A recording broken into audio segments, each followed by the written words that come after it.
I request all speakers to kindly be seated and come onto the dais.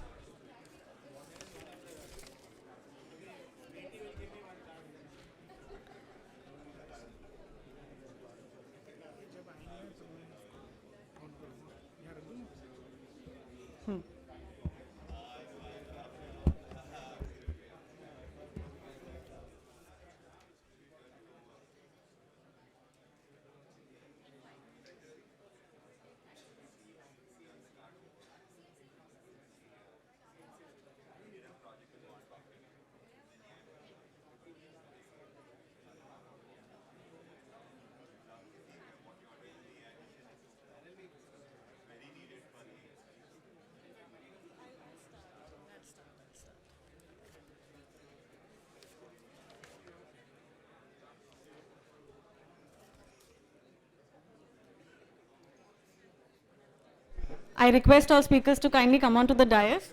Shri Jayesh Ranjan, Special Secretary, Information Technology, Electronics and Communication and Industries and Commerce Department, Government of Telangana. Mr. Raman Ramanathan, First Mission Director, Atal Innovation Mission. Mr. Rajan Anandan, Managing Director, Peak 15 Partners and Search. Mr. Mayuresh Raut, Co-Founder and Managing Partner, C Fund. Mr. Abhishek Upperwal, Founder and CEO, Socket Labs. Mr. Abhinav Agarwal, Co-Founder and CEO, Fluid AI. Ms. Chandra R. Srikanth, Deputy Executive Director, Money Control. Shri Abhishek Singh, Sir, Additional Secretary, Ministry of Electronics and Information Technology. I request all speakers to kindly stand in front so that we can take a quick group photograph.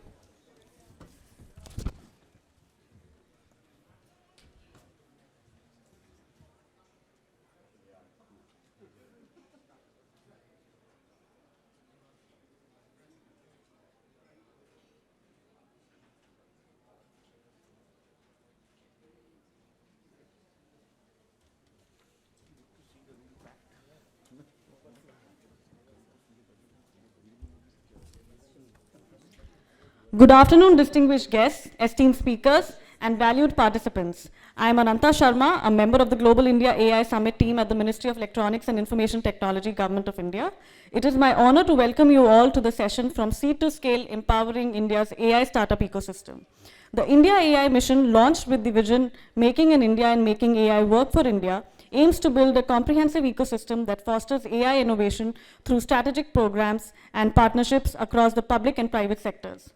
This mission drives responsible and inclusive growth of India's AI ecosystem through its 7 key pillars, ensuring India's leadership in AI innovation and application.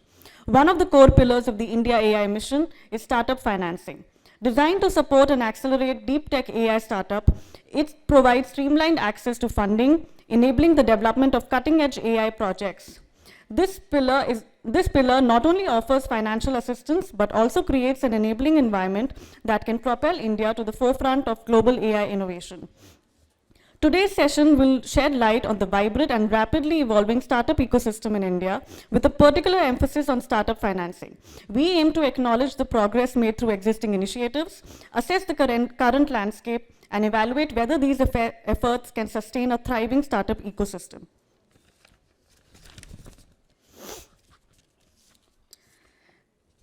We would like to start with a special recorded video message from Mr. Amitabh Kant, G20 Sherpa, Government of India. He really wanted to be with us here today, but currently he is in Brazil for the 3rd Sherpa meeting of G20. Can we please start with the video? Ladies and gentlemen, we are truly in a unique moment with the ongoing AI revolution. Its relentless advance in capabilities across the board, its increasing adoption by citizens, and most importantly, its potential to redefine the very fabric of industry and society mark this as a transformative era. Today, we stand at the cusp of a monumental shift akin to the greatest industrial revolutions of our past, where steam once powered our engines and electricity later lit up our cities. Just as these technologies did centuries ago, AI is poised to ignite a new chapter of innovation and growth.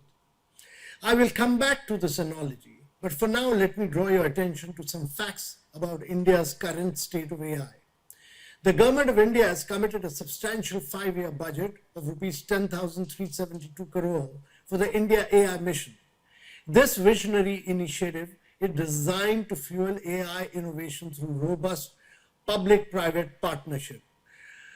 Of this funding, approximately rupees 2,000 crore is earmarked specifically to nurture deep technology startups, significantly boosting research and development within these crucial enterprises.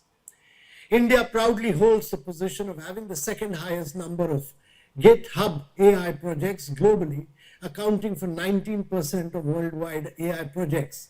This demonstrates a vibrant and active engagement in AI development on an international scale.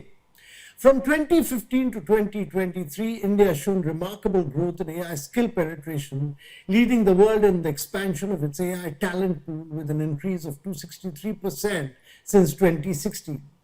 In 2023 alone, the hiring of AI talent in India increased by 16.8% year-over-year, reflecting a significant and growing emphasis on AI capabilities within the workforce. Over the past decade, India secured its position 7th globally in private investments in AI with a total of almost 10 billion invested. Ladies and gentlemen, according to NASSCOM, 70% of Indian startups are prioritizing AI to drive their growth, underscoring the critical role of AI in our startup ecosystem. The AI market in India is on an impressive trajectory, projected to reach close to 10 billion by 2025, growing at a compound annual growth rate of over 40% from 20 to 25. Ladies and gentlemen, insights from the IBM Global AI Adoption Index 23 highlight that 74% of Indian enterprises that have embraced AI are not just utilizing the technology, but actively accelerating their investments in AI over the past 2 years. Now, as we embrace this revolution, the question before us is not merely how we can participate, but how we can lead the world. In our opportunity, it is our opportunity and indeed our responsibility to harness this powerful technology to propel Indian companies to the forefront of the global stage. This is our moment to redefine what it means to be a leader in this pivotal technology and to demonstrate that Indian startup enterprises are not just participants in this revolution, but are driving it with vigor and vision. Allow me to draw parallels from the past technological revolutions and paint a picture of what the AI productivity frontier brings today. I will touch upon a few key levers of AI potential to make Indian enterprise global champions. Ladies and gentlemen, for me, strategic integration, AI-led data analytics, core R&D, ethics, and governance are critical. Ladies and gentlemen, just as in the first industrial revolution gave birth to various industries with the introduction of the steam engine, AI has the potential to revolutionizing multiple sectors in India. Establishing AI integration across sectors like healthcare, logistics, agriculture, FMCG is akin to laying down the foundational infrastructure of steam-based power industry. By implementing AI technology strategically, Indian companies will set the stage for a sweeping transformation, enabling them to innovate and improve efficiencies across the board. For instance, in healthcare, AI can significantly enhance diagnostic accuracy and patient care efficiently, directly impacting patient outcome and healthcare delivery. In logistics, AI applications can streamline supply chain operations, optimize routes, and reduce operational costs, making the entire process more efficiently. However, rather than adopting a generalized approach, the key lies in developing customized AI solutions tailored to meet the specific needs of each sector. Ladies and gentlemen, to ensure these AI applications are effective and efficient, they must be developed and accessed through a cross-disciplinary lens. This involves analyzing your startups and your company's objectives and aligning them with AI capabilities, serving as the guiding North Star. Moving on, ladies and gentlemen, let me bring your attention to AI-driven data analytics. Its transformative force is akin to the role of electricity during the second industrial revolution. Just as electricity expanded operational hours and revolutionized factory efficiency, AI introduces a new dimension of power, the power of insight that can fundamentally transform business operation across industries. Today, your enterprises have the capacity for enhanced decision-making, AI production processes can analyze data sets at unprecedented speeds, enabling swift, informed decisions that enhance business agility.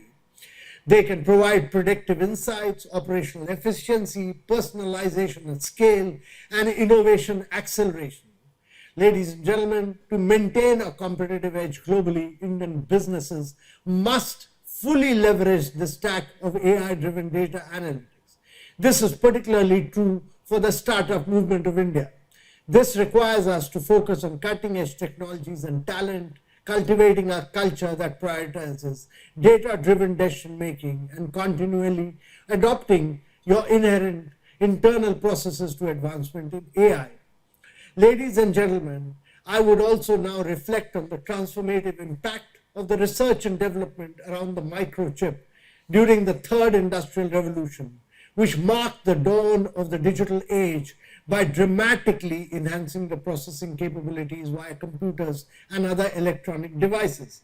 This is important because this seemingly modest component brought about profound efficiencies and functionalities, revolutionizing an era of industries from telecommunication to space industry. Similarly, the most critical element in which our potential to become global champion hinges is core AI research and development.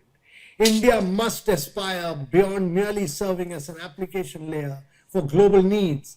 Our ambition should be to offer comprehensive end-to-end AI capabilities. Ladies and gentlemen, consider the striking fact: India generates 20% of the world's data, yet hosts only 2% of the world's servers. Our current computing infrastructure represents less than 2% of the global capacity, a critical bottleneck in our technological advancement. The central government is set to procure and enhance our computational capabilities significantly by procuring 10,000 graphics processing units within the next 18 months.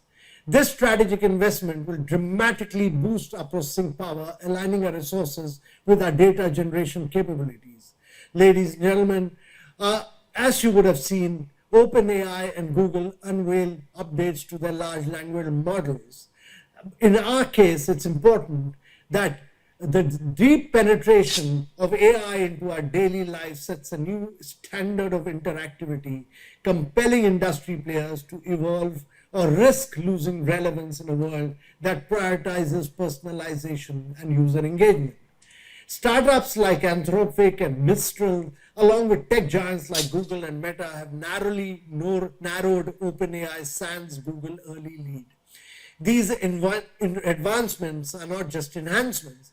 They are calls to action for all players in the tech ecosystem to build core capabilities, face risks of overnight disruption in an increasingly AI-driven world. As AI evolves, the real challenge isn't whether it will be capable of handling more complex cognitive tasks. It will be. The critical question is, how will we adopt, ladies and gentlemen? It is imperative that Indian enterprises do not merely consume at the frontier of productivity, we must lead it. And therefore, ladies and gentlemen, we are presented with a defining opportunity that arises perhaps only once in a generation. Ladies and gentlemen, as nations and industries worldwide grapple with establishing frameworks for responsible and ethical AI, it is imperative that we seize this moment with determination and enthusiasm. It is essential that startups pilot, experiment, showcase, and share best practices. Ladies and gentlemen, let me conclude by drawing a parallel from the ongoing fourth industrial revolution for AI and your enterprise. Just as the advent of digital technology introduced critical challenges such as cybersecurity and data privacy, the AI revolution confronts us with our own set of challenges, including biases, data security, and ethical use. Ladies and gentlemen, the proactive approach is essential for shaping a future where AI is not only transformation, but also trusted and ethical. In this global odyssey, where AI is both the vessel and the compass, Indian companies are the navigators of the Indian economy, steering towards our potential. By mastering these elements, strategic integration, AI-led data analytics, core R&D, ethics, and governance, we can charter a course that not only leads to technological excellence, but also earns the trust and admiration of global marketplace. This journey from our startups to becoming global champions in AI is not just about deploying technology, but about pioneering an innovative path that others will follow, and others from the rest of the world will follow the Indians. Thank you very much, ladies and gentlemen.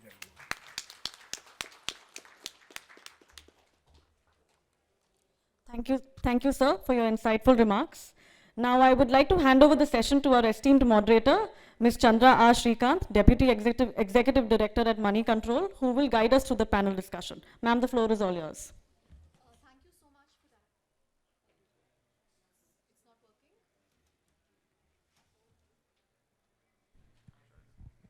Thanks for that.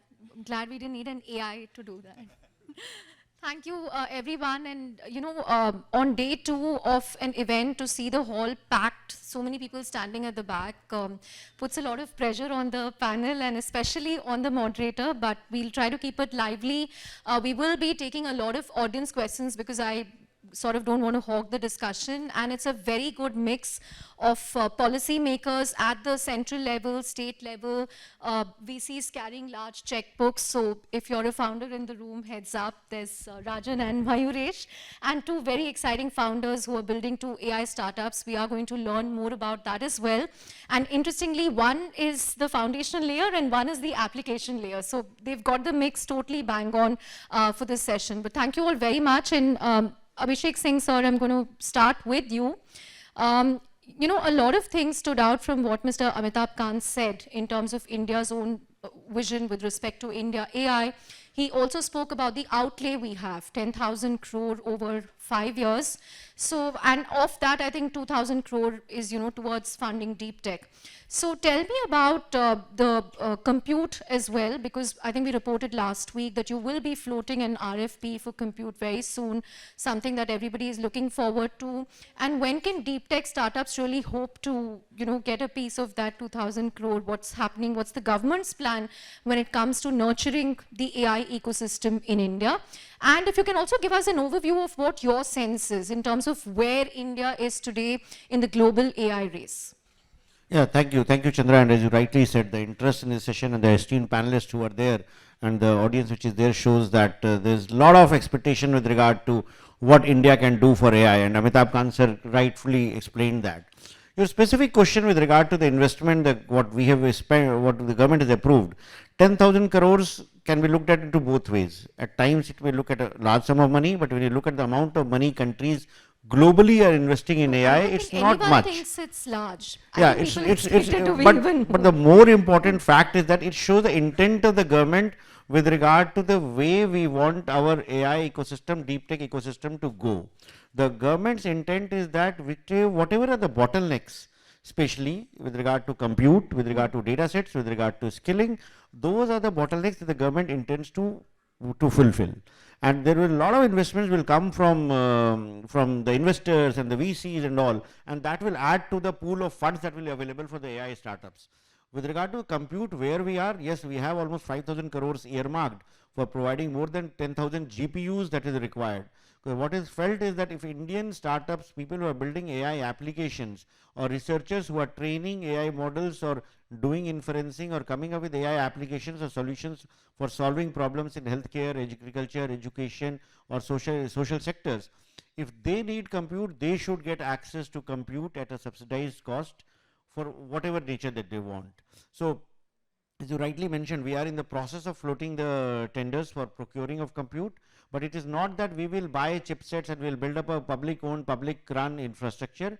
We will want the investments to come from the private players, but the part of the cost of access to that compute will be subsidized by the government, so that those who need the compute, those who are building models or training models or doing inferencing or doing research or working on algorithms, they will be able to access compute at a cost which is much lesser than what they are incurring today, so that we will be able to do more experiments and more of these startups will come with solutions, and hopefully they will scale up in the times to come. And then the other part that is that we are trying to address is the data sets part, because compute is one, and to train model sets you need data sets also. Yeah. So there are some startups who are using synthetic data sets for doing that, but we are also wanting to augment that synthetic data sets with real data sets in Indian languages so that the Indian foundational model can be built. So there's a whole ecosystem of interventions which is planned with that 10,372 crores, addressing compute, addressing data sets, trying to get a foundational model, addressing the skilling piece, and providing funding support for people who are building applications which can be deployed at scale across the country. Right. Just a follow-up question on the compute, sir. 10,000 GPUs, again, how are you going to go about this? Will it be NVIDIA plus Intel plus AMD? Are you in talks with multiple players? By when do you expect this to be available for the startups waiting here? See, what will be required, the way we are building the procurement model is that the users, the end users will decide what they want. So if anybody wants H100s, they will be able to access H100s. If anybody wants MI300s, they will be able to access that. If anybody wants Gaudi 2, they will be able to access that. If anybody wants to use CPUs to build an AI solution, that will also be possible. So sitting in the government, we will not sit into judgment what the end users want. Ultimately, the startups and those who are building the solutions, they are the best judge with regard to how they want to train their models, which infrastructure to use. So we will trust them for doing that. Only thing will be that there will be some checks and balances to ensure that it's not misused, or we don't start getting into voucher trade, that people get subsidized compute and give it to somebody else. So those checks and balances will be there, but by and large it will be trust based. It will be there to support the Indian startup ecosystem, the research ecosystem to build AI models, and which flavor they want will be decided by them. Right. Before I move over to Mr. Jayesh Ranjan, based on yesterday, today, the people you met, Mr. Singh, all the delegates you met, the Indian founders, technologists you've interacted with, if you have to give us a sense of where is India today when it comes to AI, are we behind, are we in line, do we have time to catch up? Are we just at the beginning, early days yet, like people are saying? What would your assessment be? See, as is well known, we are known as the IT capital of the world, we are known as the tech garage of the world, we are known to have the skill sets, the trained engineers to build AI models. The minister also mentioned that we are number one in the AI skill penetration, several indices and also say that. So our core strength is the AI talent that we have, the workforce that we have. Second strength that we have is the amount of digitization that has happened, especially with regard with India stack and all. We have, and given our population, we have large amounts of data sets in almost every sector. What we need is to invest in the research ecosystem, which would ensure that the researchers are able to build cutting edge solutions, because AI and deep tech requires going beyond just having coding skills. It requires going much beyond that. Yeah. And to provide access to compute. So we have a lot to catch up with countries like China and the US. We are much behind there when it comes to building AI applications, building products related to AI. But we have the potential, we have the skill sets, and hopefully with the investment that is happening by the government and by the industry, we'll be able to catch up in due course. Great. Mr. Jayesh Ranjan, your thoughts, sir. I think I was talking to Ms. Rama Devi Lanka, and she mentioned that you have your own AI summit as well in Telangana, I think sometime in September. But Telangana has always been at the forefront of encouraging startups, encouraging IT companies, tech companies. You have a sprawling T-hub in Hyderabad. What's your strategy when it comes to AI? How are you going to work with the center on some of these initiatives, such as GPUs, data sets, deep tech funding, and so on? Sure. Thank you. Thank you, Chandra. Greetings to all the panelists. Greetings to members in the audience. First of all, I'm grateful to the conference organizers for asking us to represent the 28 states of our country. So feel very privileged about this. But let me also mention, see, I spoke yesterday as well in a session, and I mentioned this, that our journey, our engagement with AI in Telangana began in 2020 itself. When it was the year of AI, and we had created a framework. So in many ways, there are and lots. Interestingly, this was before ChatGPT sort of burst into the mainstream. Exactly. Those were early days for the country as a whole, but like many other domains, we decided to be one of the first movers. And we have reaped lots of advantages also. So for example, in the session which I addressed yesterday, when I mentioned that we have supported 150 plus startups, we have rolled out 52 use cases within the government. There's lots of amazement and lots of appreciation for what we have done. So we had introduced our framework in 2020, and when last year when the India AI mission explained their 7 pillars. Obviously, there are lots of similarities. We also have focused on compute, on making data sets available, on skilling, on adoption in the government itself, on innovation, on responsible and ethical usage of AI, practically everything which the India AI mission contains. And therefore, it's very encouraging to see that what we started at that time, there weren't too many benchmarks or references within the country. But the direction which we took is completely aligned with what India AI mission promises. And of course, India AI mission has started now, but as I said, we have been working on it for the last 4 years now. So while high performance compute capacities are available only in a small extent in our country, we have taken some advanced steps. So for instance, again, this is a MATI institution, CDAC, everyone would know them. So they have compute capacities in Pune, and we were possibly the first state to strike a deal with them to ensure that the startups who are part of our AI program, which is called RevUp, we run it together with NASSCOM. They get subsidized credits to use compute capacity. And now CDAC Hyderabad has also committed 20 petaflops of compute capacity, which will be coming up in the AI city, which as you know, there's a change of government in Telangana. So the new government is very ambitious about setting up an AI city. And everything else that we have spoken about, skilling, ensuring that lots of data that resides within the government, that is made freely available to startups. Also ensuring that some very good social impact, public service delivery focused use cases are rolled out. And yesterday I was in the session where people were speaking about applications and adoption, and some of the use cases that I shared with, they were kind of very amazing. We have, for instance, as you know, in the entire country and many other countries in the world, one of the big challenges is how to ensure that young people do not fall prey to, let us say, drug addiction and things like that. So possibly one of its kind application that we have created in Telangana, which has now supported the enforcement agencies and education institutions to identify early symptoms.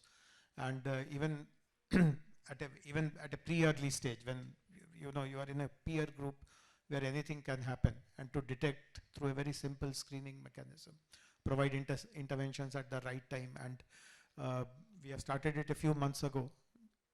Already 536 cases have been identified.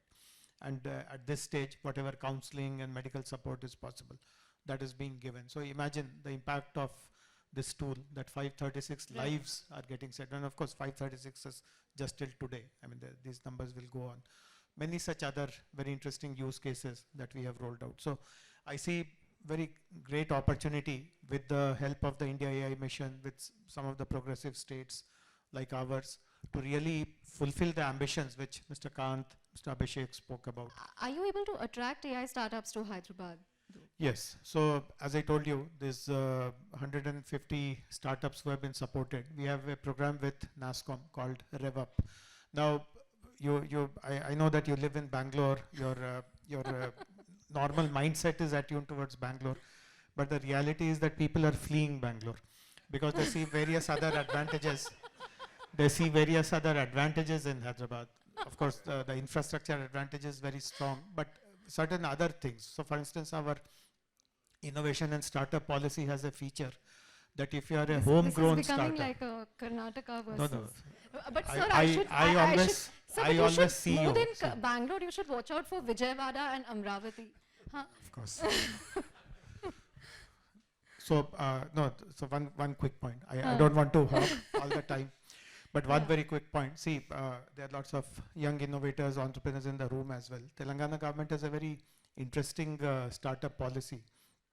One feature is that if you're a homegrown startup, which means that you are located within Hyderabad or Telangana, and if you have a product or solution which is of relevance to the government, then I guarantee to you that we will procure it bilaterally.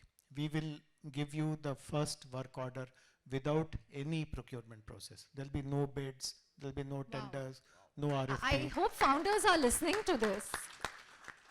So this is one very important thing, because you might have developed a very brilliant solution, but typically the challenge is how do you procure the first customer? Correct.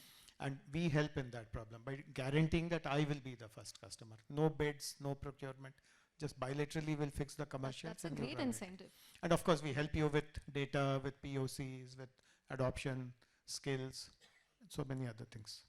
Great. So I hope founders are taking note. If you're building in Telangana and if it's of relevant to the government, then you don't have to worry about getting your first customer. Just approach Mr. Jayesh Ranjan, no red tape. But Mr. Ramanan, if I can come to you, you were the first mission director of the Atal Innovation Mission. Take us through, how the government, industry, startups, how all of them can work together when it comes to AI, because we are seeing some breakthrough happen every day, every week. People are releasing new versions of their product. It's almost hard to keep up with the pace of change. So, what can how can initiatives such as these help? Yeah. Thank you so much, and it is indeed a pleasure and privilege for me to be part of this very distinguished panel. The Atal Innovation Mission and many other innovation initiatives that actually started from 2016, they had two primary purposes, and I see the topic here from seed to scale. Yeah. So how do you ensure that you sow the seeds of problem solving, innovation, and a culture of innovation in our young people, our young population? We have 65% of our people under 35 years old. We are one of the youngest countries of the world. So how do we ensure that we have all the young students empowered to, and also acquire a culture of problem solving and innovation, which has sadly been absent in our educational system. It has been mostly rote learning, get good marks, go to university, go get good marks, again go to university abroad, and then join a company, whether it is IBM, TCS, and so on and so forth. Even today, if you see, a lot of corporates are saying they are going to have 100% skilling of AI. And what are they trying for? They're trying to ensure that they are able to meet the global demands, not the India demands. The opportunity for India is, and that's how the Atal Innovation Mission was formed, was how do you create a nation of job creators, not just job seekers? And while AI and all the technology that has come into play in the last 5-6 years, 3D printing, robotics, IoT, miniaturized electronics, augmented reality, virtual reality, and so on, while all of these have come into place, the fact is that our educational system is not enabling access to these technologies. And therefore, the Atal Innovation Mission was formed to say how at the school level you can empower the students by providing access to the latest of technologies through the tinkering labs. So more than 10,000 tinkering labs have been set up in India across the various parts, across all 715 districts of our country. And how do you set up incubators in universities which will support innovation and create a system of startups that are supported not only at the university level, but also subsequently by the VCs and other fundings that are made available. Now, this is a very important part when we talk of seed to scale. How do we ensure that we have access to, and when we are talking of AI, in the tinkering labs, we had a limitation, or we still have a limitation, that you have to set up a lab and make access, have access to those technologies which are there, so that students can have, through do-it-yourself kits, they can start playing with it. But back in 2020, when COVID set in, we actually teamed up with NASSCOM to introduce two modules called AI Step-Up module and AI Basic modules, so that all the students who are not able to go to schools are now able to learn AI. And they have Atal Tinkering Labs, and we expose them to use cases and so on and so forth. What has the response been, sir, to So these the initiatives? response today is, if you look every year, Atal Tinkering, I'll talk about the school level first, and then I'll go to the university. At the school level, we run what is called as an Atal Tinkering Marathon every year. In the last marathon that was run, almost 60,000 students participated in the marathon, and more than 6,000 to 7,000 prototype of innovations are created. And they are created by whom? By grade 6 to grade 12 students, like an IoT-based solar panel irrigation management system. That is what is created by a bunch of school girls in Salem, in Thoothukudi. You are talking about the remote coastal parts of our country. So you empower the children, and you empower them with access to technology, access to resources, access to training programs. They will learn and pick up on their own, and they will run with it. And 70% of the tinkering challenges today are integrating AI in some form or the other, either as a conversational AI part or some other, because students are very attracted to the whole concept of AI. Now you go to the universities, 700 incubators have been set up in India today through AIM and DST, DBT, MATI, everybody together. and there are more than 118,000 startups, as you are aware. As Amitabh Kant said, I travel around and meet with many universities and meet with many startups. 70% or 80% of the startups are integrating AI into their solutions. And mind you, these guys are creating solutions for India. They are not necessarily creating solutions for the overseas market. And that is where the opportunity lies. India is 650,000 villages. We have 715 districts, out of which 115 are aspirational districts. They are at the bottom of the pyramid in terms of basic access to healthcare, education, clean drinking water, sanitation, waste management. And in all of these areas, or affordable housing, in all of these areas, AI will play a crucial role in being able to target innovation, entrepreneurship and startups, and be able to address this huge demand. You know, some of you may have been familiar, the Prime Minister talked about Atmanirbhar Bharat, and he talked of 5 pillars. And in those 5 pillars, one was the pillar of education, the second was the pillar of infrastructure, third was the pillar of demand, fourth was the pillar of societal good, and fifth was the pillar of technology. And AI and technology, all the emerging technologies, is what is going to address all the other 4 pillars. This is a common glue with all the other 4 pillars. If I want smart infrastructure, smart villages, smart districts, smart cities, AI is going to play a very important role in the realization of that. If I want education to be reaching to the remotest part of this country, it's distance learning, AI teaching. You know, why can't we think about AI teachers? We always talk about teaching as a fundamental gap in our, teachers, good teachers we don't have accessible. But if I can have AI teachers teaching in multiple languages and being able to access through distance learning, see the impact that it can have. And similarly, in addressing the burgeoning demand of 1.4 billion people, if we don't fulfill it, somebody else from outside is going to fulfill it. So we have the opportunity of creating all solutions which are AI driven today and affecting every aspect of whatever we do. So I do think that when we talk about empowerment, the initiatives that MeitY has undertaken is phenomenal. You know, to make access computing infrastructure, powerful computing infrastructure to all the schools and all the research universities and so on, we are actually on a level playing field from my point of view. The world is still not advanced. They are using ChatGPT, yes, which is a product of OpenAI and so on and so forth. But still the world is grappling with what solutions can we develop, generative AI solutions that we can develop. And India has an advantage because you have the demand and you have the need and you have the data which can be generated. But we of course have a gap in the data collection and cleansing and capture, which we need to address. But if we do that, we can definitely be the leaders of AI in the world. And that is where industry partnership is very, very crucial. If you don't have industry partnership, you don't understand the demand and you don't understand the opportunities.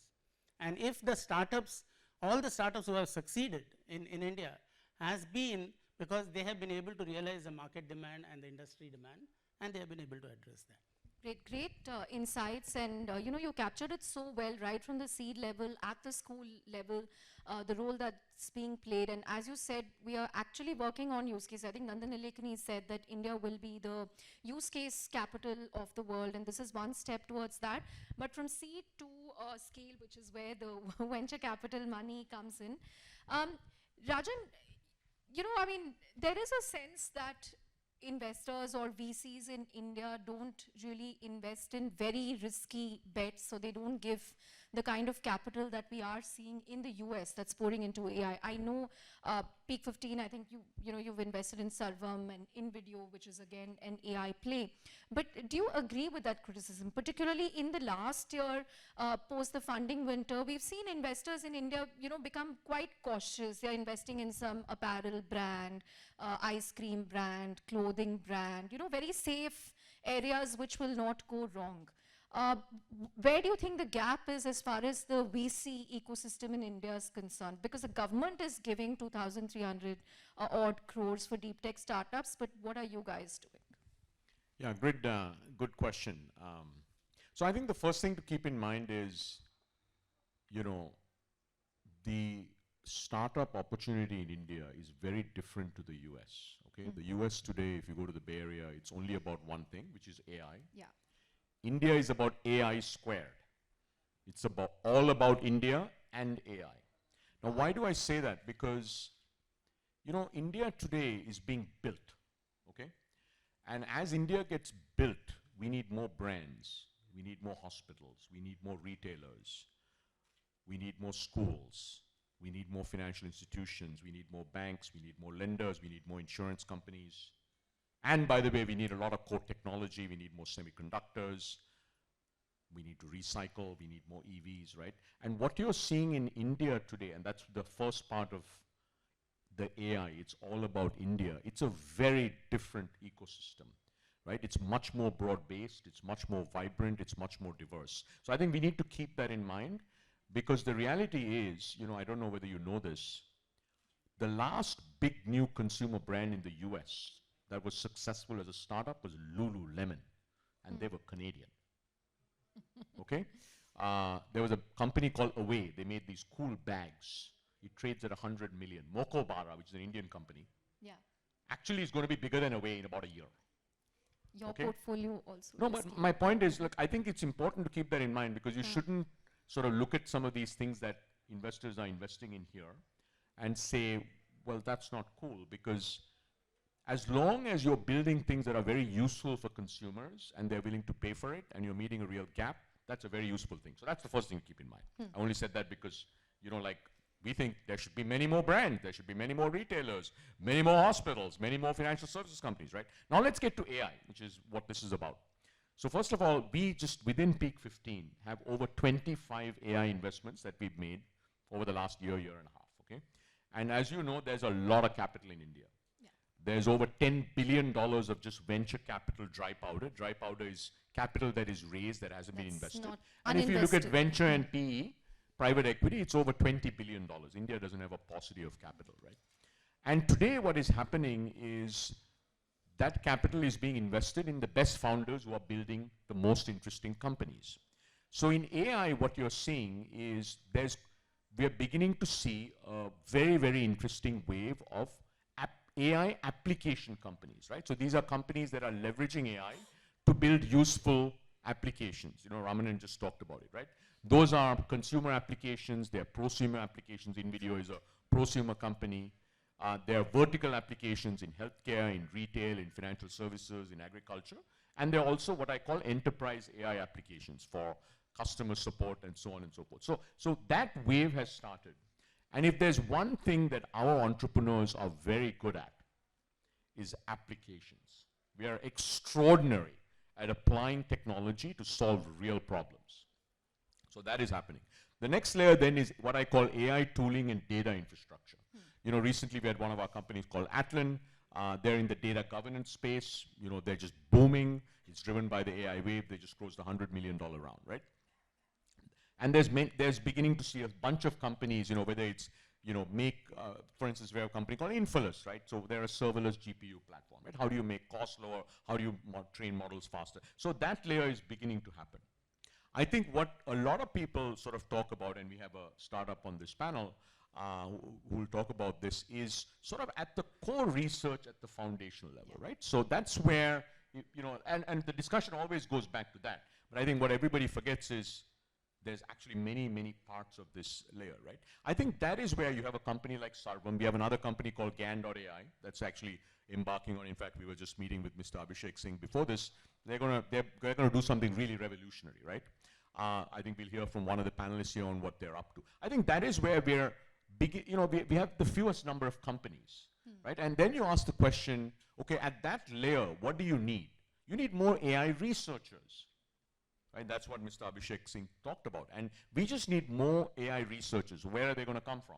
Well, firstly, 20% of the global AI researchers are Indian. They're of Indian origin. We should bring them back. Where are they sitting? Not in India. Mostly in the US, right? But we should bring them back. By the way, China did that very successfully over the last, 15 years, right? We should bring them back. But secondly, by the way, we have the largest number of STEM graduates.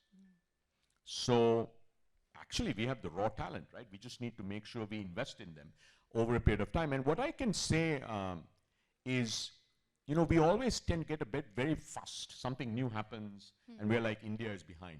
Let's keep in mind, India is never first, India is never second, India is never third. But generally, Chandra, we are the best. okay? Round of applause for that. No, That was no, a but I golden want to goal. give you real examples because it's easy to say this and then say, okay, like, whoa, really? Let's take digital payments. I don't know how many of you know this. 2015, top 100 companies in the world, India is not on the list. Today, 48% of real-time digital payments happen in India. It took 6 years, okay? It took 6 years. Let's take, I don't know how many of you have been in the US or gone to Europe recently. The mobile phone networks don't work anymore, okay? We were not the first, we were not the second, we were not the third, we were not the fourth, we were not the 15th to get 3G networks. Today, the most advanced mobile telecom network in the world, better than China, certainly significantly better than the US, is in India. So I think when you look at that third layer of AI, what we should keep in mind is we don't have to be the first, and we're not the first. We're not the second. We're not the third. But that doesn't matter. The question is, when the dust settles, and the dust's not going to settle for a decade, at least, this is a 10, 20, 30-year game, okay? Are we going to be the best? And the reason we have a shot at being the best, you know why? Because we have the talent. And by the way, it doesn't matter where they are, because that talent actually came from here. The next set of talent, the deep researchers in AI, actually, they're kind of going to come from here. And what we have to do is we just have to keep them here. So what I would say is, long answer to your question, in AI, there's a lot happening. We certainly have lots of interesting things that are happening. If there's one ask that we have, Chandra, so we have about 16,000 crores of dry powder. Just our firm, one firm. So there's no shortage of capital, okay? We just want more people starting up in AI. The last thing I'd say is, are Indian VCs risk averse? So just in the last 15 months, Chandra, we have invested in 2 semiconductor companies from IIT, they came out of IIT Madras Research Park, a green hydrogen recycling company, a space tech company that basically is going to monitor debris in space. I mean, think about this, okay? By the way, there's so much debris in space, it's like driving around in Delhi. So if you're going to launch a satellite, man, boy, it's dangerous, okay? So it's a company called Digantara. So look, so I think this whole thing about, you know, Indian VCs are risk, I don't think so, right? Like, of course, should we all take more risk? Of course we should, right? But the reality is, what I can say is, especially for the entrepreneurs in the room, is make sure you're building something that is truly 10x better and very useful. No, so Okay, it can't actually be my 10x follow-up better is on and that, not Rajan, useful. you said you have 16,000 crores to deploy, and you want to deploy that money. So for entrepreneurs, budding entrepreneurs, technologists, give them 1 or 2 things that they should be doing right to, you know, get that capital. I from think, it. look, the first thing is, look, firstly, you want to talk about core research. Transformers is not the end game. Everybody's focused on transformers. What's next? Let's talk about that. So you really want to go like there? Well, let's go there, right? And I'm sure one of our panelists can talk about that. But like, let's take a simple idea, okay? You know, Mr. Abhishek Singh talked about this. We have more data than any other country in the world on everything. Why? Because we have 1.4 billion people. You want to take healthcare, you want to take cardiovascular disease, you want to take diabetes, you want to take tuberculosis. Pick your favorite disease. We have the most number of patients in every single one of them. And by the way, this is important in AI because that is data. Okay? Now, that data cannot be useful for AI, right? You have to actually annotate the data. There's a company called Scale.ai. Last round valuation, $14 billion, over $1 billion of revenue. And here's the interesting thing, Chandra. They have over 1 million people that are annotating data all around the world. I think a decade from now, the largest company in the world that is going to help large AI companies train their models should be, yeah. Why? Because 2 out of the 5 largest IT services companies are Indian and 5 out of the 10 are Indian. And boy, don't we have more people that can annotate just about anything? We have more doctors, we have more scientists. I mean, you pick your favorite. By the way, we have more agronomists. I mean, you can like, in every single profession today, outside of China, we we have more people. And in most professions, we have more people than China. So you know, like, look, there are so many ideas. And the one thing I would say is just build something that is truly useful, and it has to be 10x better. I think the power of AI is AI allows you to solve a problem not just 10% better, 10x better. So what do we look for when we talk to entrepreneurs? Look, every single day I meet 5 new companies. I have a simple rule. Every day I have to meet 5 new companies. 30 minutes each, okay? What am I looking for? I'm looking for 3 things. One, I'm looking for founders who are very strong, they know what they're doing, right? If you're building a core AI sort of research-focused company, boy, you better have a PhD in AI, okay? You know, you have an MBA from Stanford, ain't gonna cut it. Because, you know, really, you don't learn that at MBA school. But the second thing I'm looking for is, are you solving a real problem? And third, do you have a way to build a 10x better solution to solve that problem? So look, I think we're just getting started, Chandra, and you and I have spoken about this before. This is a long game. And remember, we're never the first, we're never the second, we're never the third. Sometimes we're not even the 10th. But actually it doesn't matter, by the way, whether you start fast. You just want to win. And that we know how to do. Okay. Mayuresh, as the other investor on the panel, you know, what is your take on how VCs are looking at the AI space? Rajan listed out his criteria when he meets those 5 entrepreneurs every day. But take us through C Fund and what do you look for? So thanks for having me here. C Fund looks at deep tech for the most part of investing their corpus. I can't resist the Bangalore Hyderabad thing. Where are you based before I? Bangalore, obviously. We need more Bangalores. We need more Hyderabad's. Bangalore has been doing the heavy lifting for a while. If we have to look at it from India sense. So the more parties join the game, the better for all of us. 2-3 things, a lot of which I will echo with what Anand just said. There has been a lot of talk of funding winter. I don't see that because valuations have not gone down, especially in new age areas like AI, like deep tech. If you bring a certain pedigree in terms of knowledge and a problem that you're trying to solve, there is still money. Lack of money is not a problem at all. If anything, there is increasing pressure from our investors that you are sitting on capital for the 2nd, 3rd, 4th year, start deploying. And we have maybe a couple of years or so, depending on when you went out and raised. So you will see a lot of investments being made. I think there are several playbooks that have successfully been rolled out. And we don't see that, but let's focus on the positives, which is, look at all of us have been beneficiaries of the India outsourcing story, right? And the entire SaaS economy that India has built out is a result of these employees who work some of the most demanding customers on the services side and then figured out, hey, I have something more to offer, and they went and started building products. We don't see that happening in AI because here's a bunch of young guys and you wouldn't see that on the deep tech side of things because these would be guys who would have studied for a decade or so and then worked a decade more because these are complex real world problems. Why don't we see that? Because we don't see that kind of research being done. We don't see these guys having done those 10 years of education and then padded up with the corporate experience. I'm not worried about the application side at all. We got enough and more of these things happening. I don't think investors are risk averse at all. It's changing because if you would ask me in 2018, sitting back, would my first 4 or 5 investments from the current fund come in deep tech? I probably would have laughed at myself. I absolutely am sure that the same story will pan out on AI. When was the last time you heard of Indian founders building out a quantum computer in India? There are at least 3 of repute, and it's only going to add to the story and make their jobs easier. We run into guys who are trying to use compression algorithms to make, again, their jobs easier. We run into somebody who's trying to build at the compute level a platform that makes the infra play much more easier.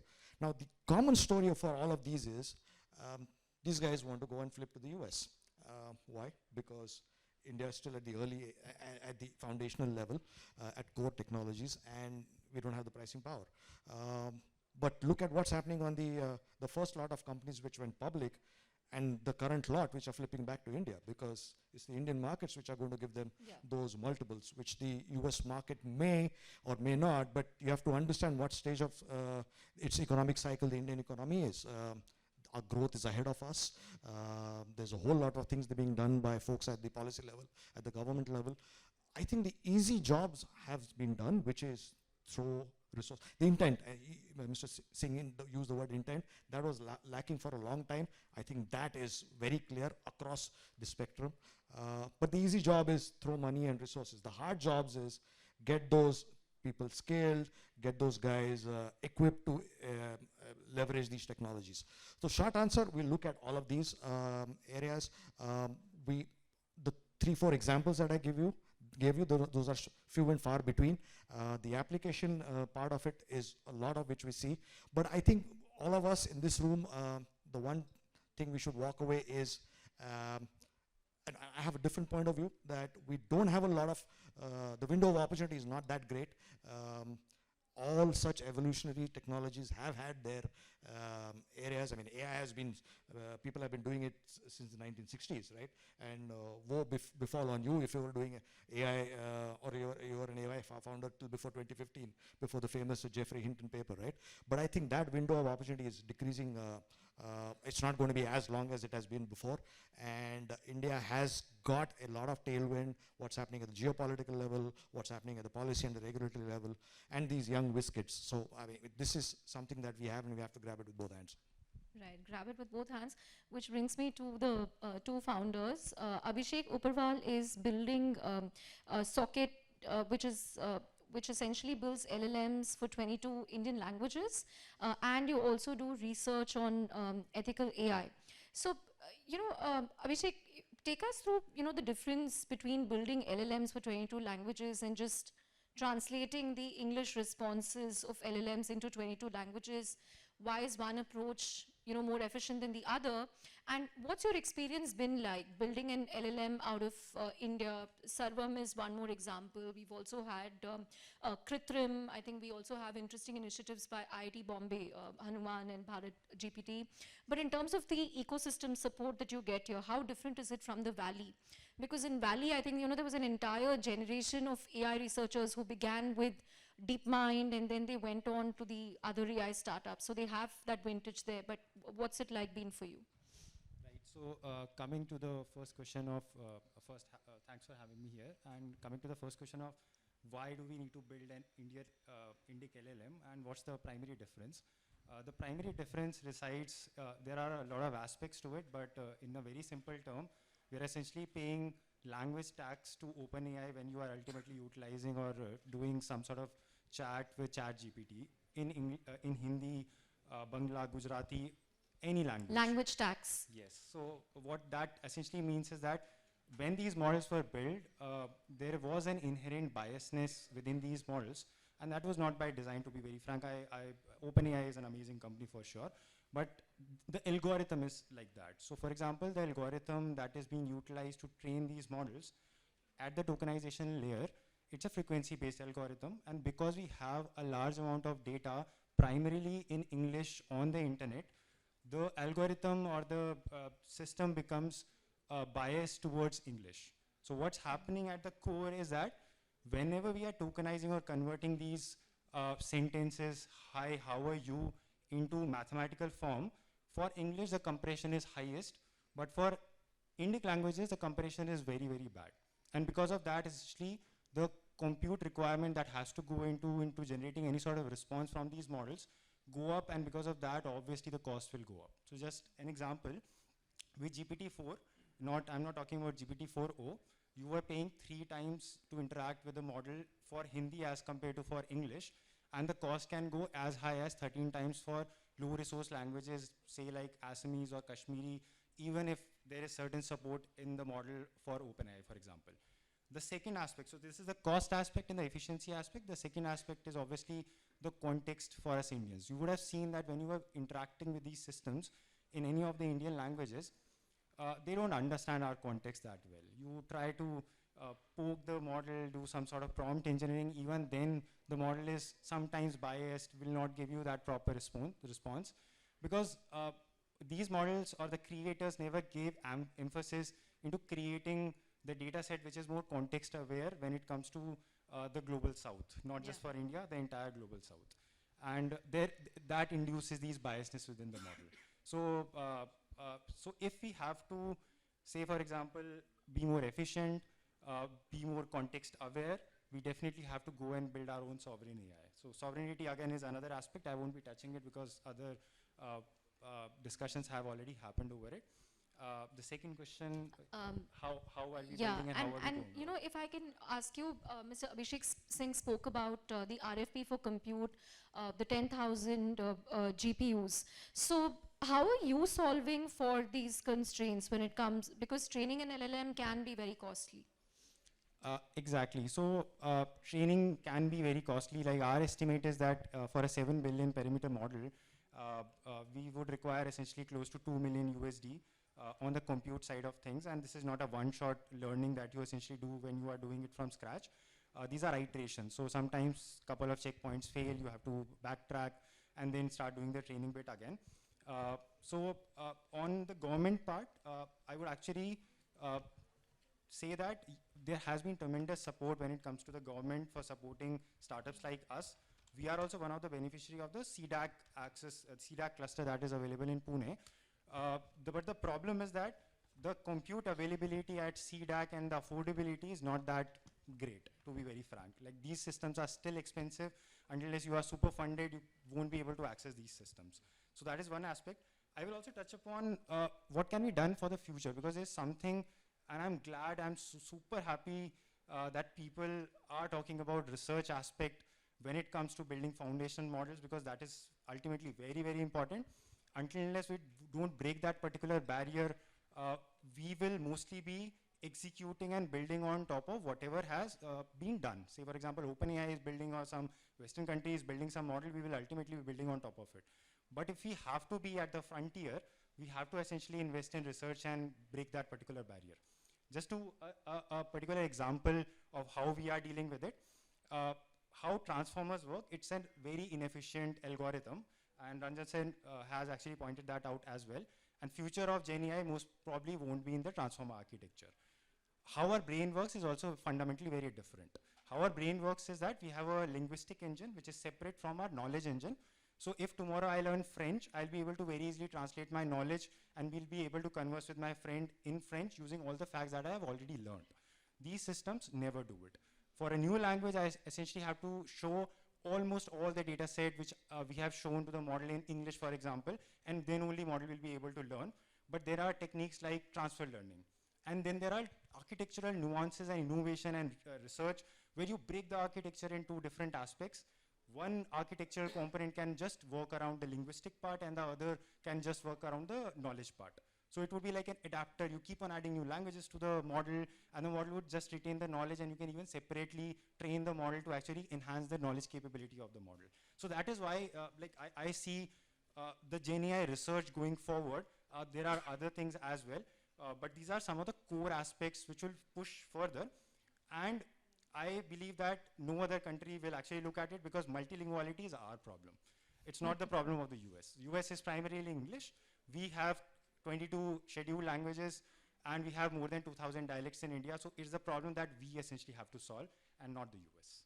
Great, great. Thank you for those insights, Abhishek, and here's wishing you the best.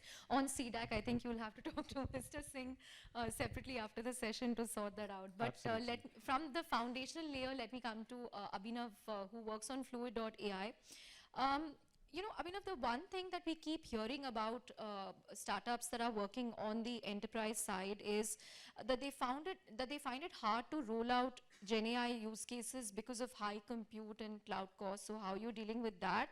And the second part is that a lot of these use case focused GenAI startups essentially are described as wrappers that are, you know, vulnerable to disruption. So how do you avoid being a wrapper? Yeah, no, absolutely. And I think great question there. So I think every application startup always struggles with this, right? If you're just a very small layer, a very thin layer, right? You're using a ChatGPT API or a Mistral API, and you know all the magic is happening in the LLM. And you're this very thin layer that's kind of making it usable by the end user. then 6 months to a year down the line, that wrapper is going to get wiped out, right? A Microsoft will launch it free, an AWS will launch it free in their solution, and you're wiped. So that's the application layer problem. How do you make that thicker, right? Then you go downwards, right? You go to the LLM side. That too is having a big level of commoditization, right? The models are becoming open. There are a lot more models out there to choose from. They've become free and they're getting smaller, right? So the ability for newer entrants to enter is becoming a lot easier. So that space is also getting heavily commoditized, right? What we found is that if you take a hybridization of the two, right? So you take the application layer, say you're solving for an end use case, right? I'm trying to make a manufacturing plant more efficient, right? And you build an application layer for that. But then you build some layer of fine tuning around the language model, right? So you're kind of also doing some thickening over there. That combination delivers two really fantastic things. One, you're delivering great value to the end customer because they're not just getting another API to ChatGPT to do the same problem in a okay-ish way. They're getting a really powerful solution. And at the bottom layer, you're also ensuring that you're not getting disrupted in the next 6 months to a year's evolution.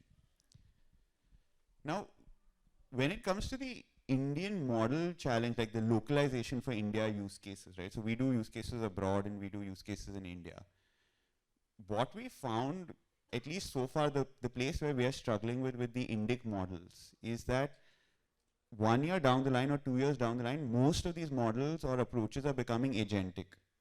By agentic, that just means that the model thinks through a little more, like it takes like 6-7 steps of reasoning before it gives the answer, right? So it's not like, okay, who's the Prime Minister of India? And then the LLM just responds back with an answer, right? It's thinking, if it's a more complex question, right? I have this data, how do I solve this problem with these constraints? The model will think through 7-8 steps. Now, English reasoning is phenomenal at a language model level. At an Indic model, we're still getting to the level where the Indic models are just good at doing the basic prompting. But not the reasoning that Right. So the worry we have is that how will they reason in the future, because most models are becoming reasoning based. So our approach to solve it for now has been that we put a translator model in the middle.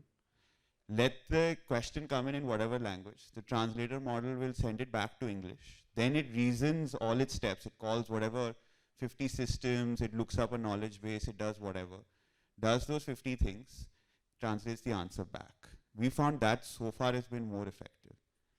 Maybe you should work with Abhishek. Yeah, absolutely. So we're going to have an interesting conversation post this. Yeah, into his model. Yeah. So I think that's it. I think there are these two layers, right? One is you hybridize. The other is you solve the use case bloody well, right? You get really, really deep into the end use case. I think when AI is nothing, that's when it's everything. So I'm going to repeat this. When AI is nothing, that's when it's everything, right? Which means that when you put AI in the back burner, right, you're going to solve a problem, right?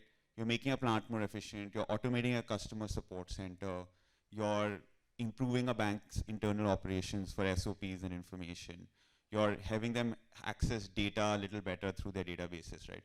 When the problem is front and center and you're solving for a real problem, and AI becomes one of the tool sets that's enabling you to solve that problem, I think startups will succeed far better and differentiate themselves far better than the ones that say, I want to do something cool in generative AI. So I have this great solution toolbox.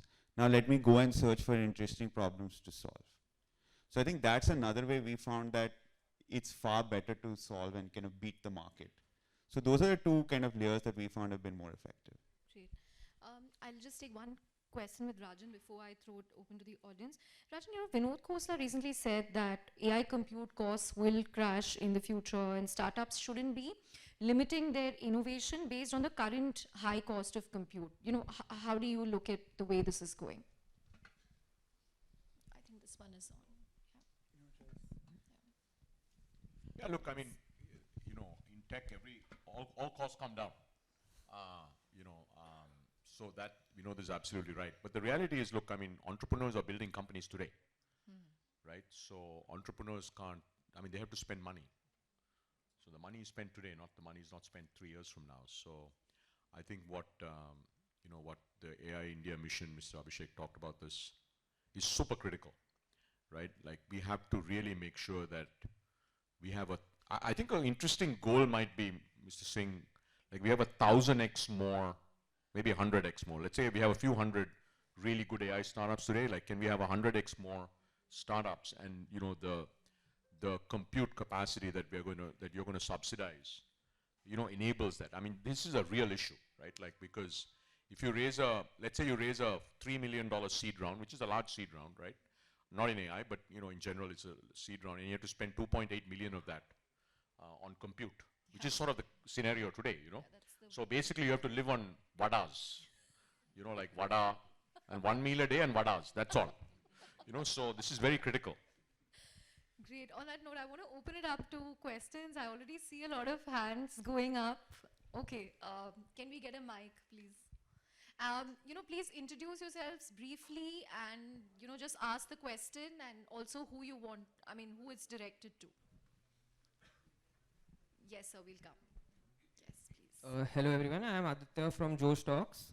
So everyone was talking about how to make India, like AI for India. So what exactly is the data sets required for like you guys or anybody to make AI for India? Like you said, reasoning skills, so or language. So do we need a Malayali person solving a problem in Malayalam, like the language, or like how does it look like for India to make its own reasoning and the language also? And also the important thing I discussed yesterday, it should understand the cultural aspects of India. So what are the requirements for data sets for India that only India can make? You want to take that, sir? Yeah, Abhishek, yeah. Thanks for the question. So the kind of data set, we typically require two sort of data sets if you have to work only on the language part of things. One is absolutely raw data. It can even be very bad quality data too, in the sense that, like for example, if you scrap the internet, most of the data sets are not that clean. So language specific data set, not that clean data set, but a variety. That is the important aspect. That is how the model learns. So if I say, for example, I want to go to Delhi, if I can phrase this particular word in say 100 different ways and then show it to the model, that's fantastic data set. And not just show the same sentence 100 times to the data set. The model would just fit perfectly on this, but never generalize. That is where the concept of AGI actually comes in, artificial general intelligence, where you learn a concept and not just a particular, say 1 + 1 is 2, not just that, I will learn counting. And then the model can count whatever you give the model to. So language specific data sets, for example, say you said Malayalam. So we might have to generate a large quantity of pre-training data, which can be scrapped from the internet, or it can also be translated and things like that. We have been experimenting with that as well. And the second type of data set that we require is for ultimate fine tuning, which has to be of ultimate quality. And that is where companies like Scale AI, for example, comes in, where you have these like human beings who are annotating data, generating data for different sort of tasks, say summarization, question answering and things like that. But these are very, very high quality data sets. So initial phase, not that high quality data, but a variety. In the second phase, very high quality data, even if the quantity of the data is less. So I also want to point out one thing over here. The pre-training data set, it's practically impossible to generate this data because the amount of quantity that we would require to train like decently large enough model, we can't generate it. Most of this data, even OpenAI and all, have scrapped from the internet. Just as statistics, one of the most famous data sets that is available out there, multilingual C4, has less than 1% Indian language representation as of now. Imagine all 200 dialects, 22 scheduled languages and all, less than 1% representation in the data set. So just imagine the kind of data set that we would require. We have to go from this 1% to almost increasing it to 99 or somewhere 80, 90%, because some of these data set is also like mixed for coding and all, but that's the quantity that would ultimately require, yes. So like since you have been researching, so can you just estimate the amount of data that would require for, let's say we would discuss 22 languages, but there are dialects also, right? So we would need data on each language. So how much data is required for, let's say, next 10 years? Okay, so I'll give you an estimate around what people have been training on. So all these models, like for example, Llama 3 came out, that's trained on 15 trillion tokens, but the thing is, there is repetition to the data set when it is shown to the model. So I'm assuming that close to 3 to 4 or 5 billion tokens is what these people have gathered and then might have done 3 epochs for model training part. So that's the quantity of data. That ultimately translates to the entire internet scope of data plus collaborating with some of the news agencies and all to get some proprietary data as well. So the scale is internet scale. Whatever text data sets is available on the internet, ultimately you would require that. Another, again, because you are mentioning the data part, it's not necessary that we actually scale up to that particular bit. I am hopeful that the research would actually take us forward and where the data requirement won't be that much. One of the technical terms we basically require is called transfer learning, where you actually transfer knowledge from one domain to another. Say, for example, I train a model on English, but ultimately I'm able to encode the knowledge in some embedding space within the model, and then I would just have Hindi as a plugin, as a language plugin, and the model would conceptually understand English concepts, but will be able to inherently translate that particular content to Hindi then. So then I don't need that much data, obviously. I can just train my model on English, and then ultimately figure out how can I inherently translate all that knowledge to other languages. Yes. So I think that's the way going forward, especially for Indian languages. It's impractical to generate internet scale data in the next couple of years. Yeah, thank you. Yeah. Yeah. Okay, sorry, you can start and then. Okay. Hello everyone. My name is Sivash Divedi. I'm a founder and CEO of Predlib Labs. Basically, we are building AI-enabled drones for infrastructure and agriculture. I had a question with Rajan sir right now because he mentioned like there's a lot of funds everywhere and like a startup had like getting opportunities. So like I will tell about my story. I'm a young startup founder. I started working 21. In next 3 years, I already winning like more than 15 contests, presenting my company outside India. But the problem I'm validated everywhere. And I am also doing POCs, but the problem with when we are talking with the investors, like they are telling like you had a lesser valuation, come after like when you are like a series level, because maximum investment is coming for a series A, series B, series C. But pre-seed investment and seed level investment is very less nowadays in India itself, and which we are lacking right now. And the second question from government side, like because sir, I am working because I am based in Uttar Pradesh, and where we did a lot of consolidation POC project because as a startup we are only able to do a POC. But when they are contract, like when they are making a contract, they make a contract like for bigger companies, like 110 crore rupees, like 100, 200 crore rupees. The problem with it, we don't have that much of valuation, we don't have runway, like we don't have turnover. And we generally like pointed out we are not able to qualify the project. So that is two things we are lacking right now. Rajan and then I think Jayesh or Abhishek. Yeah, look, so we have looked at a bunch of agri-drone companies. In fact, I think again, you have to, like at least the way venture capitalists look at it, okay? You have to have a very strong ROI. I think the issue with drones in agri in India is that farming labor is very cheap. So the ROI that you can deliver is not as compelling, number one. Number two, unlike in, let's say, even China, right, where there's been some very large agri-drone companies that have been built up, you don't have corporatization of agriculture. So the question becomes, see, at the end of the day, you're not building an AI company, okay? You're building a business. The business has to have customers. The customers have to pay you a lot of money, and that money has to be higher than your cost, right? So the challenge with agri-drones, as we looked at it, and look, we've looked at only a few companies we haven't obviously met. So our issue with agri-drones is, right now, farming labor is super cheap. So how much are they going to pay the agri-drone company?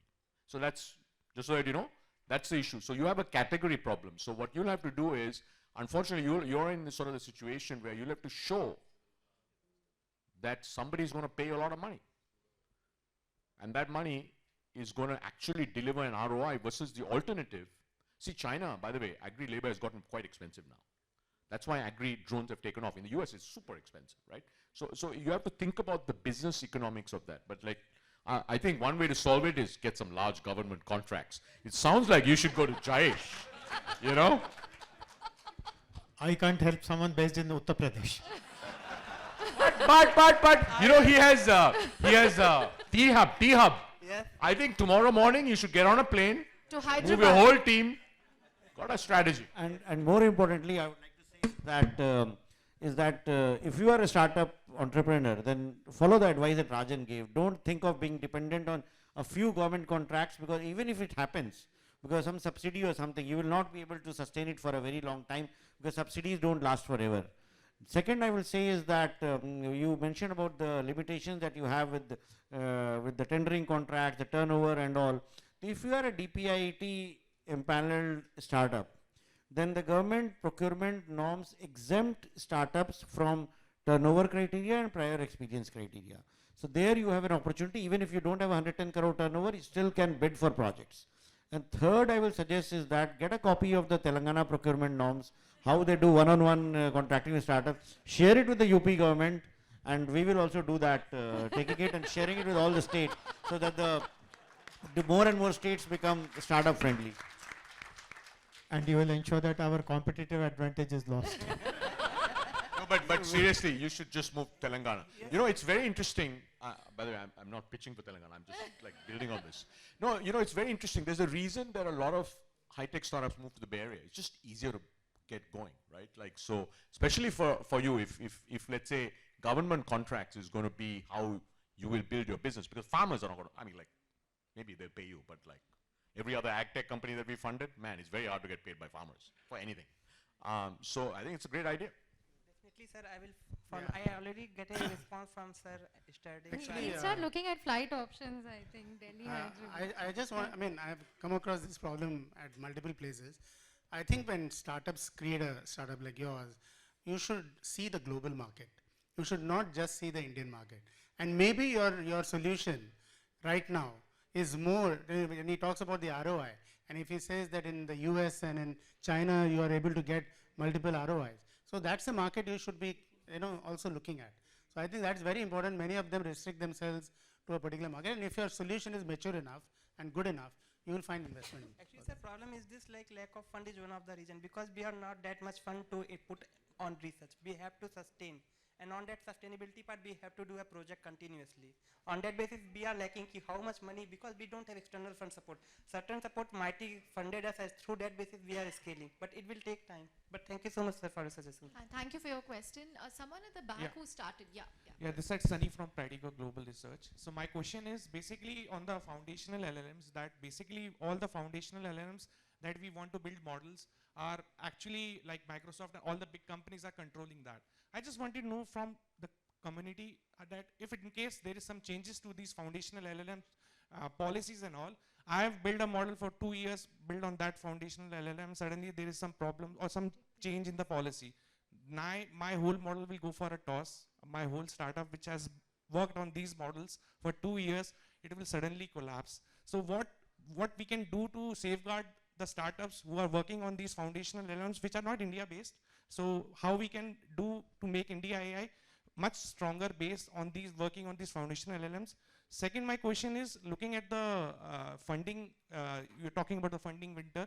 Should we go all out, like supposedly we are running a startup, should we put accelerator on the things to move on, or there is some, like people are saying that interest rate in US is at all-time high, there might be some funding crunch in the coming years due to that particular thing, because risk capital may dry out in coming years. So what is the thing of startup funding community on that? Abhinav to quickly respond to this, and I think we'll have time for 2 more questions. Yeah, so I think anytime you're building a foundational model, right, there is inherent risk, like you pointed out, right?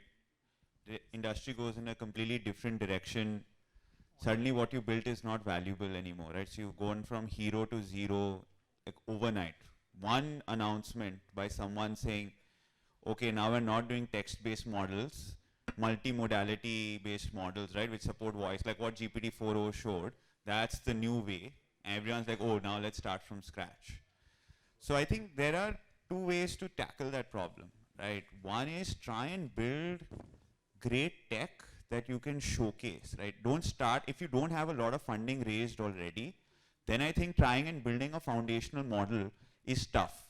Unless, if, you know, like you talk to Abhishek ji and you get a lot of GPUs access, right? You get that access to build it, then you're not spending too much, right? Then talent is your only cost. Then go ahead and spend it, right?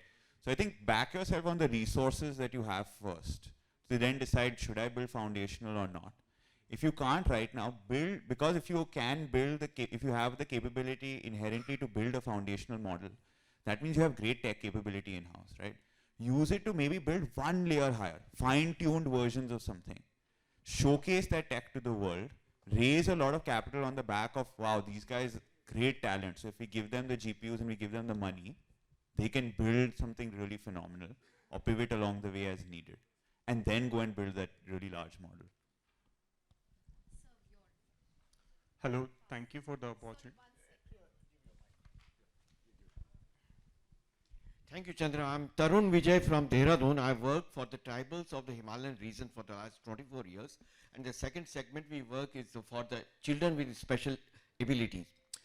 I have found that many of the tribal communities in the Himalayan region are fast forgetting their languages and dialects. We have a couple of such communities in Uttarakhand. They are not using Kumaoni, Garhwali and Hindi even at home.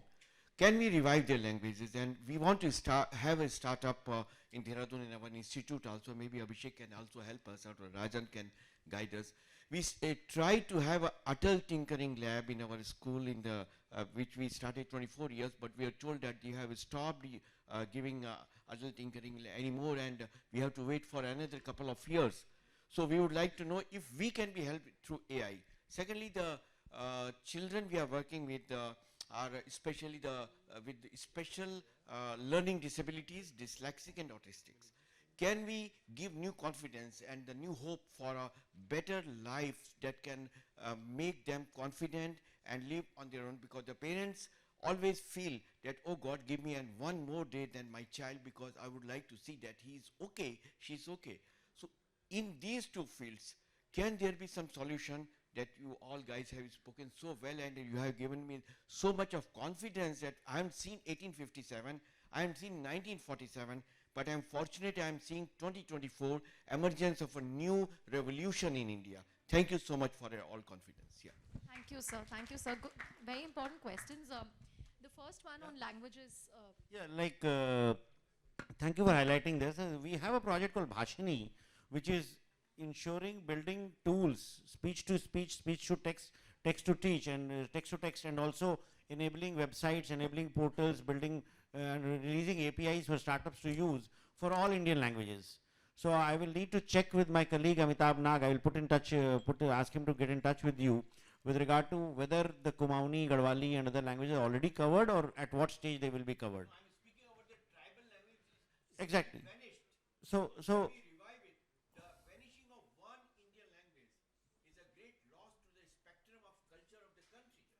So I want to do that. So it can be done. And of course, one initiative that has also been launched by Bhashini is to create data sets in various Indian languages. The Bhashadan portal, the bhashadan.gov.in, wherein if you want to contribute data sets in your language, you can go and contribute there, and that will augment the data set that is available for training various models. You mentioned that on Wikipedia or any other internet resource, the number of data sets available in Indian languages is very, very limited. Like Hindi, still we may have a few thousands of pages on Wikipedia, but we come down to lower, smaller languages like a Bodo or a Santali or a Konkani, the number of data sets are very limited. So if the languages are vanishing, we need to start identifying who can contribute to the data sets and augment that. On your second question with regard to the specific learning disabilities, it's a classic use case for AI-based solutions. So we are in fact in partnership with the Department of Disabilities, we are launching a hackathon for building AI-based solutions for helping children with SLDs, whether it's dyslexia or dyscalculia or dysgraphia or autism. For all such for all such startups who have such solutions, some of them already have. In fact, I saw a solution by a company called Cognable, wherein it was using AI to detect autism.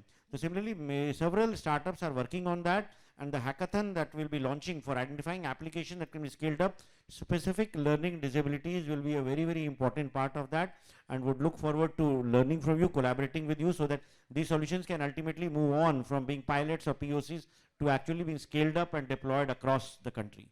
Great. I think we are completely out of time. I'm really sorry. The organizers already, okay. Only the one I already studying from. I'm really sorry for that. But myself, Shivam Tyagi, I studied with CGS in Gurugram. Okay, My okay, question. I have Mr. Singh's permission for 2. So 1 and 2 and that's it. Sorry. You'll have to Thank take it you. offline. Okay. Yeah. So my question is very general one. As we see India as a diversity, where you guys are talking about that also, like so much diversity, so much difficulty.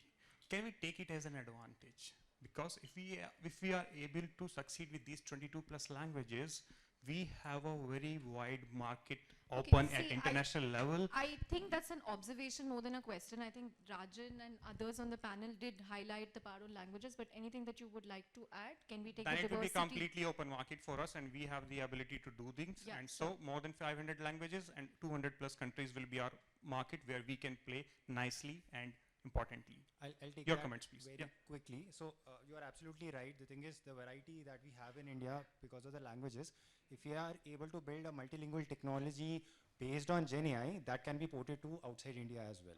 So that's a fantastic idea, again, being explored even by us. We have been exploring it. It won't happen on the data set and the models that will be built. It will be on the tech side. So if you are able to figure out these architectures, why can't we train all these Arabic languages and European languages? So that can be done. So absolutely, yes. Great. One last Excuse me, question, ma'am, please. just a small one, please, ma'am. Just a small question, if I have the permission. Yeah, go ahead. So I'd just like to start with saying that.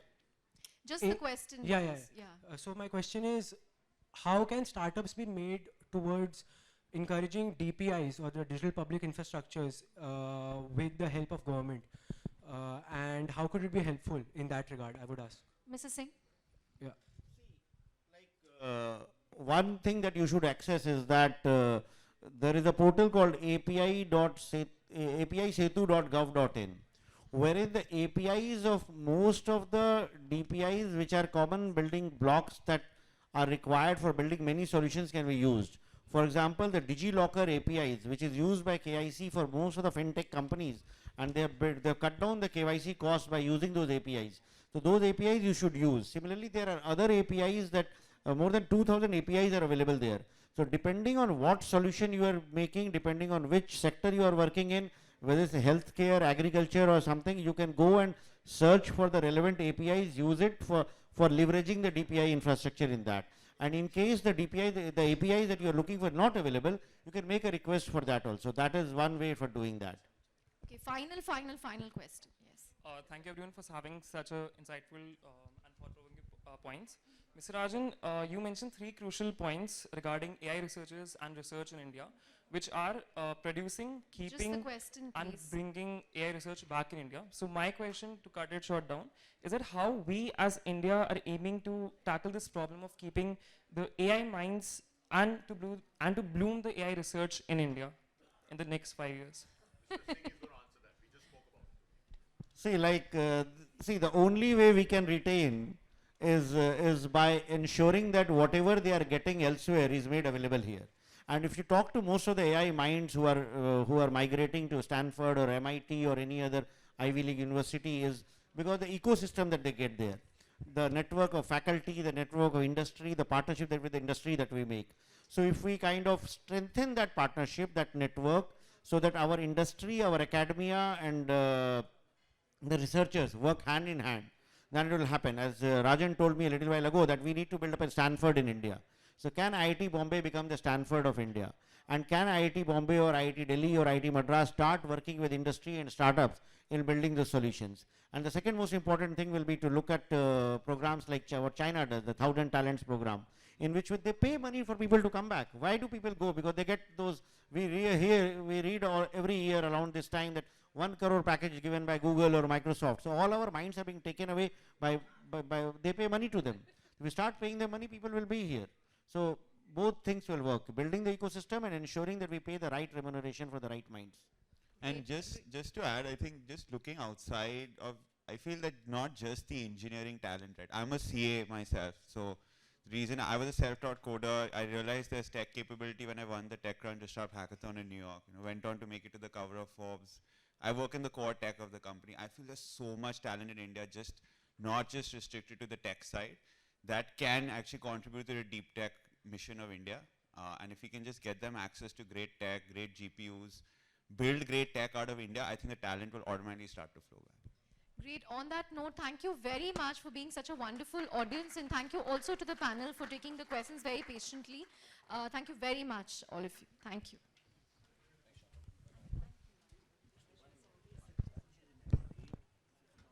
I request all speakers to kindly stay back. We will quickly felicitate all speakers.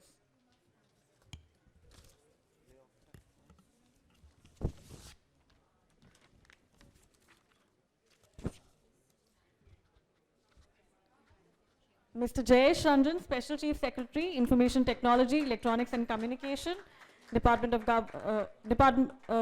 Telangana. Mr. Raman Ramanathan, First Mission Director, Atal Innovation Mission. Mr. Rajan Anandan, Managing Director, Peak 15 Partners and Surge. Mr. Mayuresh Raut, Co-Founder and Managing Partner, C Fund.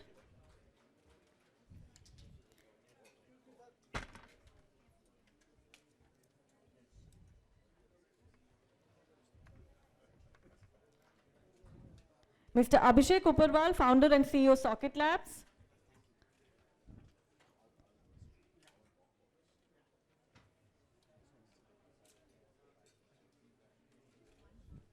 Mr. Abhinav Agarwal, Co-Founder and CEO, Fluid AI.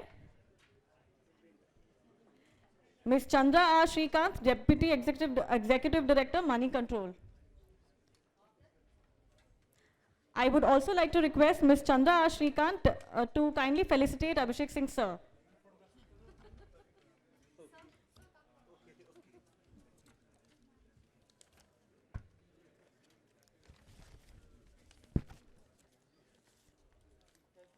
Thank you everyone for joining the session. Thank you.